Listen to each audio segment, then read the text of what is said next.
For Nintendo Switch owners, there's never been a better time to get into the Pikmin series. Pikmin 4 of course has just released, but for those keen to explore the origins of the series, that is, Pikmin's roots on GameCube, Nintendo has you covered with the HD re-release of Pikmin 1 and 2 on Switch. Now, I had to double check the exact terminology Nintendo uses for this double bill. It's not a remaster, it's certainly not a remake, but rather each game is very specifically described as an HD version. That's it, an HD re-release, and understanding this is key to measuring our expectations going in here.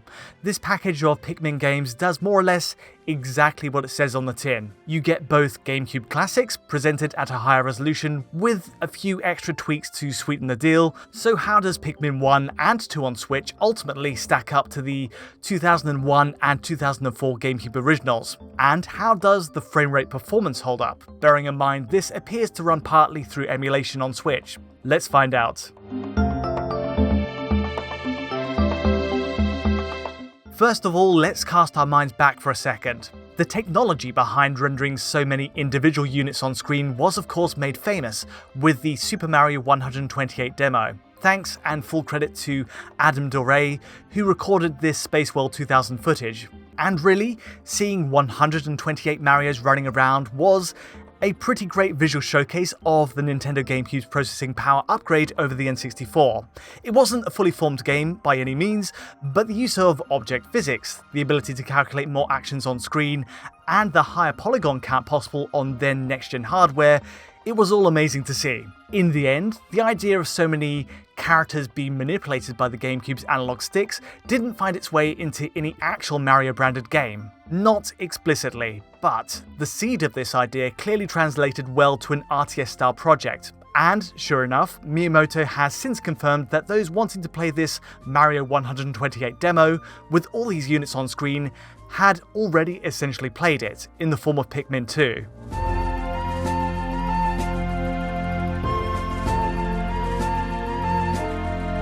Pikmin, in summary then, is a real-time strategy game mixed with puzzle-solving elements. You take charge of Captain Olimar, whose spaceship crash lands on a mysterious planet, and the mission to collect all the missing parts of his spaceship by commanding up to 100 tiny ant-like creatures.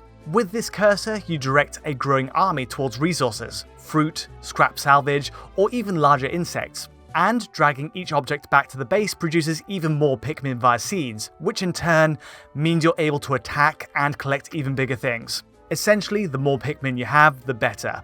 The danger element, the peril, is in finding these spaceship parts within a time limit of 30 days, with each day cycle passing by at the top of the screen. And not only that, Pikmin are also vulnerable to the creatures roaming the world, and some, barring the blue Pikmin, also drown in water.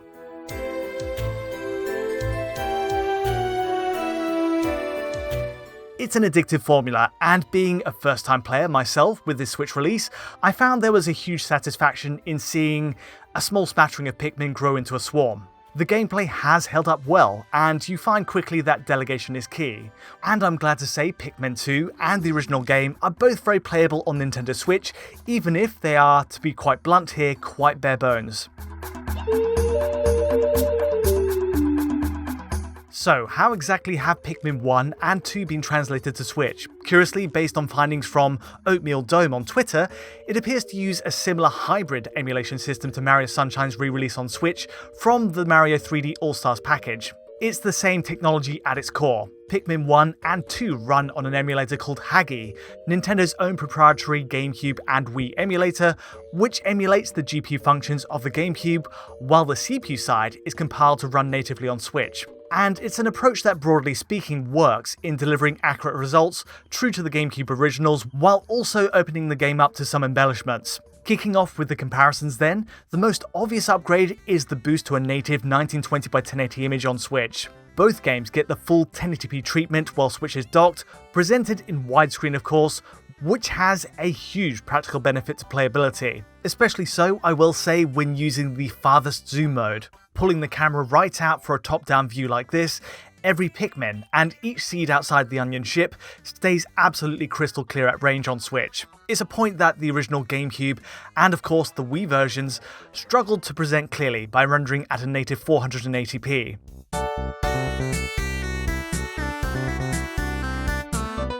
The comparisons speak for themselves, of course. The Switch version gets off to a great start by boosting the resolution, and running either game in portable mode on Switch means they render at 720p instead, which is still fine as a 1:1 pixel match for the display. The only downside? Well, it's that there's zero anti-aliasing applied whatsoever to the image, in either docked or portable modes. So expect some rough edges, some pixel shimmer, though it's overall a decent, crisp looking image. It's also encouraging to see the font, the UI in menus and gameplay are also upgraded in concert with the res boost on Switch. These UI elements were beautifully designed on GameCube, but the original 2D assets just wouldn't have held up to scrutiny today, left as is. Being such a crucial way to track the gameplay, the number of Pikmin and the time left in a day, Nintendo's made the right call in bringing this UI up to standard. With the 1080p resolution in mind, there's no skirting around the biggest downside for this package: the low texture quality. Many of the texture assets are exactly the same as the GameCube original, right down to the low resolution ground assets of this opening planet.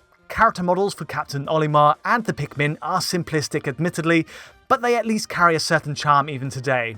As for the textures, well, most assets were clearly designed around the GameCube's RAM limits to be shown at 480p on a CRT, and so, despite the bump to 1080p on Switch, it's a shame that ultimately this HD release presents them just as they were, no added frills. That is, with a few exceptions in rare moments.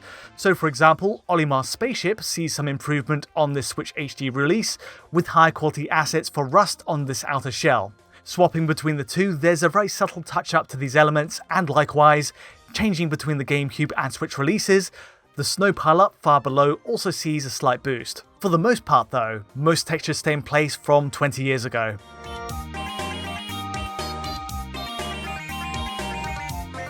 The gameplay side of things is fairly rudimentary then. One twist though is the treatment of Pikmin's pre-rendered cutscenes. Pikmin 2 in particular has a few early on, and the good news, these video files get a suitable 1080p reworking on Switch. Jumping between the original and HD version, it's a pretty noticeable upgrade. Now, close study of these pre-rendered scenes shows evidence of these being AI upscaled by Nintendo, using the GameCube originals as a base, and the results are pretty excellent. Macro blocking artifacts are cleaned up, and every detail, right down to the stars in the night sky, are now presented with a pin-sharp resolve. And helpfully, the original asset used a 16:9 aspect ratio, letterboxed in a 4:3 ratio container, which now fits well on today's displays. Zooming in, the upgrade from old to new really speaks for itself. A final word on performance. The fact is, both Pikmin 1 and 2 on Switch run at a locked 30 frames per second in gameplay. The upside is, it is a perfect lock, and even with 100 Pikmin doing your bidding, it barely misses a frame at 30fps. But yes, it's without question a missed chance to push for 60fps given the processing power on tap with Switch. The silver lining is it's at least an evenly frame-paced 30fps cap, unlike recent efforts from Nintendo with Super Mario Sunshine on Switch. Flashing back to Mario Sunshine, there were erratic spells of frame pacing there, with the 30fps cap trailing between 16 and 50 milliseconds at points. It created a less fluid result than expected. As for Pikmin, not an issue at all, and Switch emulates the GameCube experience authentically in that respect. Much like the low quality textures though, the missing 60fps support is a missed opportunity to grab some low-hanging fruit. And it didn't have to be this way. GameCube emulators like Dolphin run Pikmin 1 and 2 at 60fps for example, and with fan mods even upgrading the textures, shaders and UI. Check this demo out from YouTube channel Henrico Magnifico Showcase. Just looking at the texture quality is just a sample of what might have been possible.